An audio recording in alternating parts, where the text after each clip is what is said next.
Hello there and a warm welcome to Verdict 2017, where we get you the latest updates from the states where the elections are on. Today, of course, a big focus on UP. Second phase of campaigning has ended, and also Uttarakhand, where of course voting will take place on the 15th of February. Let's get you the headlines.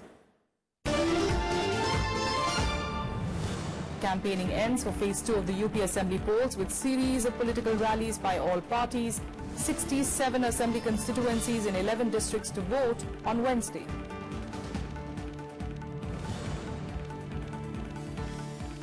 Uttar Pradesh Chief Minister Akhilesh Yadav targets Prime Minister Narendra Modi on demonetisation, and BSP Chief Mayawati hits out at the Samajwadi Party and the BSP and the BJP.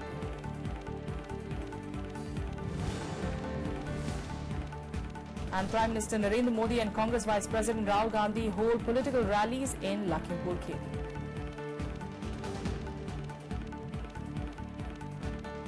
Alright, so campaigning for phase 2 of the UP Assembly polls ended at 5 p.m. today. 67 Assembly constituencies in 11 districts will vote on Wednesday. In the last Assembly polls, the ruling Samajwadi Party had won 34 seats, followed by the BSP on 18 seats. BJP got 10, Congress 3 and others 2. Important seats in this phase are Saharanpur, Bijnor, Moradabad, Amroha, Pilibhit and Badaयूं. 64% voter turnout was recorded, remember, in the first phase of the UP elections, which were held on Saturday. Campaigning for the Uttarakhand Assembly seats also ended today. 69 seats in the state will vote in a single phase on the 15th of February. Meanwhile, the Election Commission has postponed elections for one seat each in Uttarakhand and Uttar Pradesh following the death of candidates in UP's Alapur constituency and BSP candidate from Karnaprayag district. According to the law, a political party is given time to field a new candidate if a candidate of any recognized party passes away, and polling is fixed for a new date. So the new dates will be announced later. Alright, for an update and an insight as to what we can expect in these phases, the second one of course in UP, and of course the single phase election that we're seeing in Uttarakhand on the 15th of February. We are in fact joined in studio by Smita Gupta, who's the associate editor with The Hindu.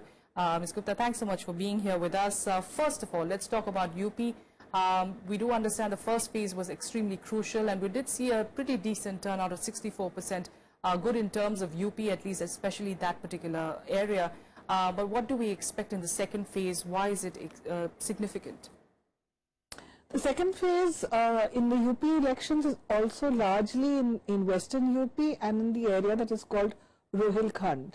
So demographically, a large part of it is similar to the first phase, as Jats and Muslims dominate the region. In the second phase, you will start seeing some other other major communities. In the first phase also, of course, there was a large section of Dalits in that.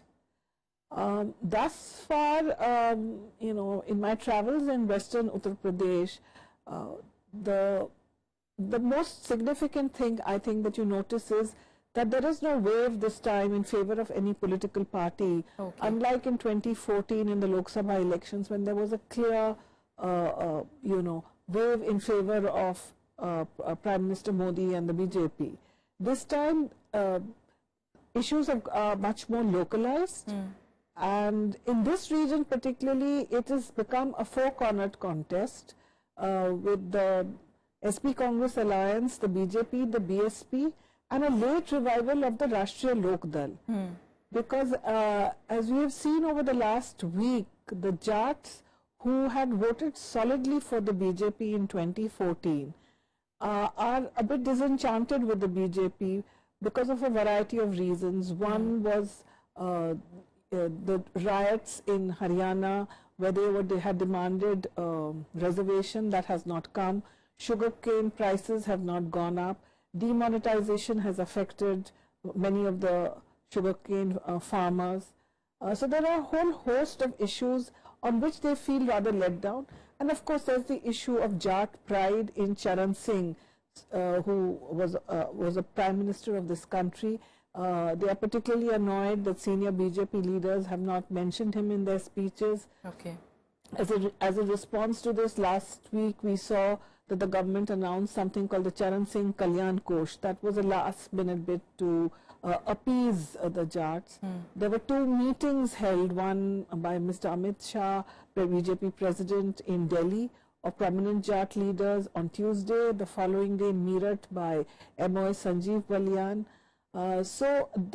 It is very clear that this particular community is upset. Yes. How they will vote, we will be able to understand better when the results come in. Absolutely. We'll continue talking about UP, Ms. Gupta, but also let's, just a word in on Uttarakhand. Compared to the other states, we've seen, it's only now that perhaps campaigning has caught up. You've seen the big leaders who are heading there and making all sorts of statements, of course. How crucial is this going to be for the Chief Minister of Uttarakhand at this point of time to retain, that government? Well, Uttarakhand is very crucial not only for Chief Minister Harish Rawat but also for the Congress party, which does not have power in too many states. It's very clearly a straight contest between the Congress and the BJP, and from reports suggest that it's a neck and neck fight. Yes. If the Chief Minister perhaps had dissolved the State Assembly after there was a little spell of President's rule after his government was toppled and the court ruled in his favor, at that time his popularity was really at an all-time high, and perhaps he should have gone in for an election at that time, considering that there were just a few months left, but he didn't. And so these few months have allowed all the other problems within the Congress party to kind of surface. So what I'm told is that it's a neck and neck fight between the Congress and the BJP. All right. We'll continue talking, of course, but let's also tell our viewers about the kind of rallies that we've seen today, give you an update really. Uttar Pradesh Chief Minister Akhilesh Yadav addressed several rallies on Monday. Addressing a rally in Moradabad, the Chief Minister once again targeted the Prime Minister over demonetisation, saying that the Prime Minister just made a fool out of people. He also said that the BJP does not have any chief ministerial face for the state and were not even interested in making a government in Uttar Pradesh. He also targeted BSP Chief Mayawati, saying that she was only interested in constructing party symbols across the state and has no concern for development. In another rally at Badaयूं, Akhilesh Yadav said that if the Samajwadi Party was re-elected to power, then the youth will be admitted to police force without an exam. Meanwhile, BSP Supremo Mayawati also addressed rallies in Unnao and Etawah on Monday. She attacked both the BJP and the Samajwadi Party, saying that under the ruling government, the state witnessed a deteriorating law and order situation, adding that many atrocities on Dalits went unnoticed. On the BJP, the BSP Supremo said that the party had no plans for development for the backward classes and that they were interested in ending the reservation for Dalits and backward classes. प्रदेश की वर्तमान सपा सरकार में यहाँ शुरू से ही अराजक, आपराधिक, सांप्रदायिक, भ्रष्ट व जंगल राज ही व्याप्त रहा है, जिसकी खास वजह से ही यहाँ पूरे प्रदेश में चोरी, डकैती, लूटमार, फिरौती, हत्या, अपहरण, महिला उत्पीड़न, गुंडा टैक्स, सरेआम गुंडागर्दी, जमीनों पर जबरन अवैध कब्जे तथा सांप्रदायिक दंगे व तनाव आदि की घटनाएं काफी ज्यादा चरम सीमा पर ही होती रही।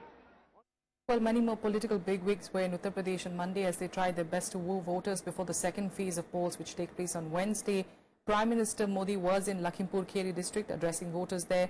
He termed the Samajwadi Party Congress alliance as a desperate attempt to stay in power, and also said that since the ruling Samajwadi Party had got a wake-up call in the 2014 Lok Sabha elections, the party had turned to the Congress. Also, Congress Vice President Rahul Gandhi was in the district to address a rally. He launched a scathing attack on the Prime Minister, saying that it was evident that Narendra Modi was preparing to lose the state. Rahul Gandhi also attacked the Prime Minister on the issue of demonetisation and black money, and he had also addressed a rally in Bijnor. All right, our reporters, of course, have been tracking all developments, not just across UP, but across Uttarakhand as well, and the other three states, of course, where elections are on. At the moment, of course, we're joined by Pranav Goswami, who's live from Dehradun. Pranav, the Uttarakhand Assembly elections, we were just talking with our guest here. It's crucial, definitely, for both the sides, especially for the Harish Rawat government. What's the sense that you're getting?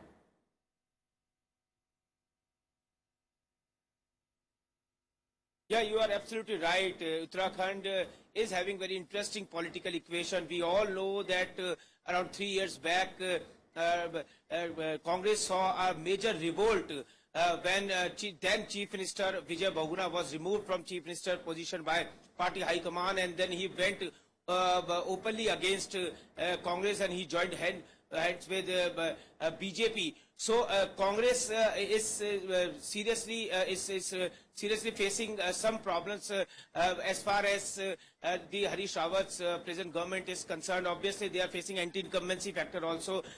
Since after 2013, we know that that cloudburst disaster hit the Kedar Valley, and that claimed many lives and left very painful situation. Even after 4 years of that disaster, the normalcy has not been restored by the government. There are issues related to environment, there are issues related to employment, there are issues related to growth, and we know that in Uttarakhand the growth and the development is restricted within 3 districts, 3 plain districts, and rest of the 10 districts which are hills are being neglected. That's the reason the migration is also a very big issue in this election. Right. Yes. The youth from hills wish to migrate to plain. And there are other issues also, and as far as BJP is concerned, we know that BJP is also facing infighting within the party, because the old workers of BJP, they have been alleging that BJP has denied, BJP is ignored the old workers, and they have given tickets to those who've just joined the party, from the Congress. those Yes, who that continues were part to of be Congress. Yes, absolutely. Pranav, thanks so much for joining us for the moment. That's about the time we have for you, Pranav. Thanks so much for joining us. Very quickly, Smita Gupta, since we are on the topic of migration, of the issues really of Dehradun and Uttarakhand in general, you know, it's a strange situation that we see where the government, of course, is calling in tourists, but the people of the state are actually migrating to other areas. And is that going to be one of the main issues that voters are going to be focusing on?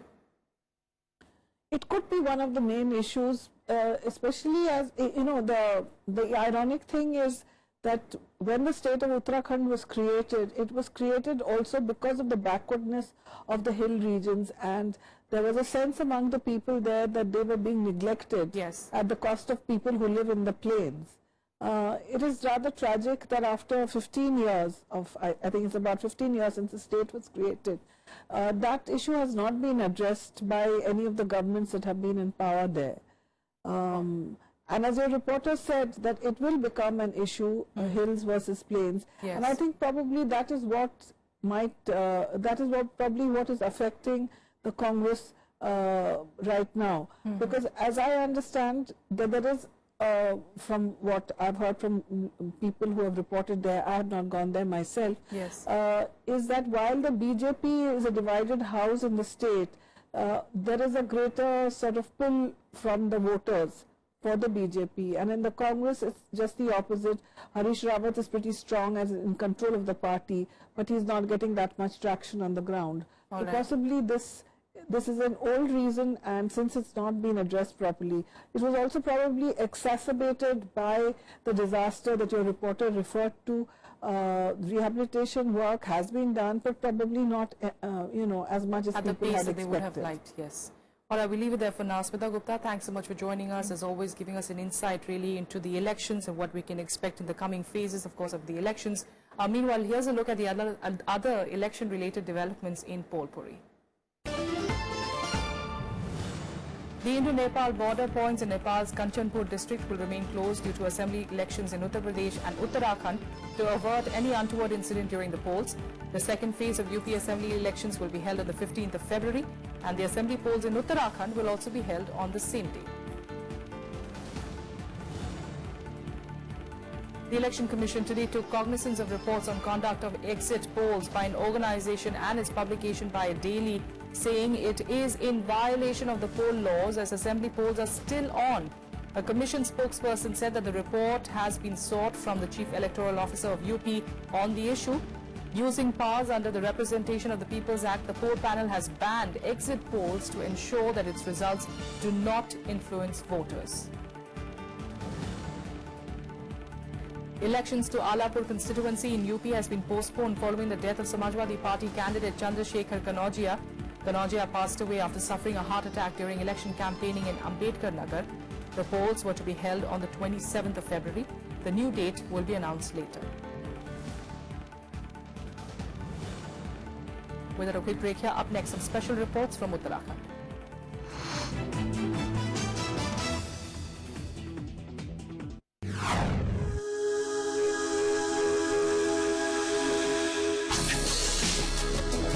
Tales that inspire. Stories of social change. A salute to diversity. Promoting public discourse. Events that motivate. Inspiring the innovative spirit. Watch Rajya Sabha television documentaries.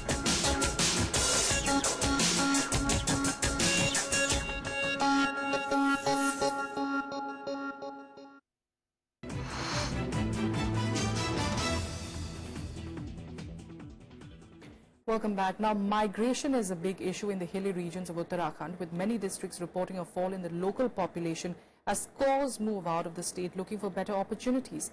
Even though every political party claims to have developed the region, but the residents of these hilly areas are being forced to leave their homes in search of a better life.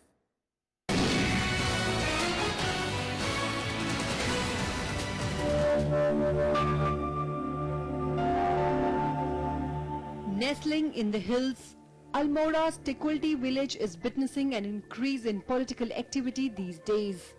As it goes to elections next week, the issue of migration is one of the factors in the voters' mind. 10 years ago, the village was home to nearly 250 families. All right. Meanwhile, flagship Amma canteens in Tamil Nadu were partially credited for changing the AIDMK's fortunes in Tamil Nadu Assembly elections last year.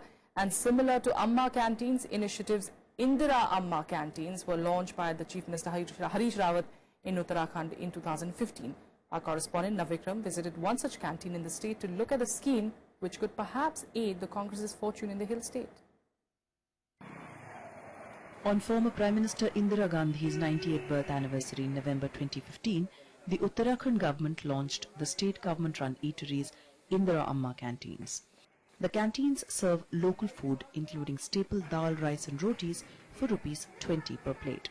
According to the government, the objective behind such canteens is to promote traditional, healthy and nutritious food among tourists and pilgrims. Women self-help groups were roped in to prepare food at subsidized rates. अम्मा भोजनालय शुरू किया गया है। ये जो गरीब लोग हैं, आर्थिक दृष्टि से जो गरीब हैं, उनके लिए बहुत बेहतरीन है और ये सरकार का बहुत अच्छा प्रयास है। मैं ये चाह रहा हूँ कि अगर ऐसे भोजनालय शहर में जगह जगह खुल जाएं तो बहुत बढ़िया है। इससे काफी सहायता मिलेगी गरीब लोगों को, और जहाँ पे स्कूल वगैरह है, हॉस्टल वगैरह है, तो वहाँ पे खुलेगा तो बहुत अच्छा, लड़कों को काफी फायदा मिलेगा बच्चों के लिए। इसमें और ज्यादा बेहतर बन जाए तो और अच्छा है, और खुल जाए। खाना अच्छा, बेस्ट, सही खाना, ठीक ठाक। The outlets are now operating across the state's 13 districts. While the initial response of local people was beyond expectation, the scheme now is completely dependent on women self-help groups with little assistance from the government. Harish Rawat had promised over 100 Amma canteens, but that promise is yet to be realized. जितने राज्य हैं देश के अंदर, सबसे सस्ता खाना यदि गरीब को थाली हम दे रहे हैं तो हम ही दे रहे हैं। तमिलनाडु के मुकाबले हम लोग गरीब को सस्ता खाना दे रहे हैं। केंद्र सरकार ने हमारा चावल का कोटा कम कर दिया, आटा कम कर दिया, हमारा गेहूं लेकर भाग गए, हमारे गांव गरीब का बजट कैद कर दिया। उसके बावजूद भी यदि भोजन मिल रहा है तो ये उपलब्धि है अपने आप। देखिए, योजनाएं कागजों में तो सारी अच्छी होती हैं, उनका क्रियान्वयन कैसा हो रहा है ये महत्वपूर्ण है। और आपने देखा ही होगा, आज की डेट में उनके पास पैसा नहीं है, बंद होने की नौबत आ रखी है। उन्होंने कहा था हम इतनी और सारी बनाएंगे, 20 या 25 और नहीं बनाएंगे, तो और नहीं बना पाए। वो कारण है कि प्लानिंग नहीं है, और एक ही आदमी जो है हर चीज अपने कंट्रोल में करे। जितनी भी केंद्र सरकार द्वारा पोषित योजनाएं हैं, उनमें पैसा इनके पास आया हुआ है और ये उसको खर्च नहीं कर पाए। With the Congress and the BJP leaders crossing parties in the run-up to the election, incumbent Congress is staring at a bigger crisis than the BJP. Migration and basic necessities still remain the main demand for people living in remote areas of the hill state. However, the February 15 polls will decide the fate of rival parties, and the contribution of the Indira Amma canteens will be assessed only then. With Navvikram in Dehradun, Bureau Report, Rajya Sabha TV. And now let's head to Manipur, where at a time where the United Naga Council is waging an agitation against the creation of 7 new districts in Manipur, many Naga villagers are struggling for roads and basic amenities in the areas where they live. RSTV's Akhilesh Suman tells us more about their motivation in the upcoming assembly elections of the state. Makhel village of Manipur is located nearly 90 kilometers from state capital Imphal. This Naga bastion of Senapati district is a place of religious importance for the community. Villagers want the place to be developed as a smart village. I want this village as a smart village. What I want to call this village as a smart, just because this is a historical place, and we believe that the Nagas starts from this very place. Nagas claim this is the place of origin. It's only one shining example of harmony between the Naga, Meitei and Assamese communities of the northeast. Focusing on development here would only help promote harmony in the insurgency-prone state. These stones represents the departure of 3 brothers. And the 3 brothers are Asufuralapa, the first brother. He is Mayang, so to say, the policeman of Assam and elsewhere. Second is Tuto. He is the forefathers of Meitei. And third, Kepio is the forefathers of the Nagas. So these 3 brothers had departed from this village. This is the story that has been handed over to us from our parents, forefathers. With dusty and uneven roads, reaching the area become a bone-jarring bumpy ride. The Congress claims that lack of funds in the state is responsible for the bad infrastructure. Actually, this village has been neglected by the government in all sector. I would say the central government or the state government has not taken care of anything of this historical village. There is no blacktopping, no proper sanitation, no any government infrastructure. We have a prize government of India. Look, we did try our level best, but till today, we reach nowhere. So do something in this connection. As the highways connecting the 2 lifeline belongs to National Highway, means center have something to say also. But villagers point out that the fund shortage hasn't prevented the party from investing money in other monuments of their choice. This is the indication of for the forthcoming generation that Naga is one everywhere. So this is going to be the pillar of unity. Infrastructure is in a poor condition all over the state, including Imphal. But it's the worst in the Naga areas, which only increases the sense of isolation of the community. Although the Congress has tried to keep the social balance in the Ibobi Singh ministry by making a Naga leader Gai Khangam the deputy chief minister, this election will be a test of whether social engineering alone will work in favor of the ruling Congress. Akhilesh Suman's report for Rajya Sabha Television. And that's all we have for you for today on Verdict 2017. Thanks for joining us.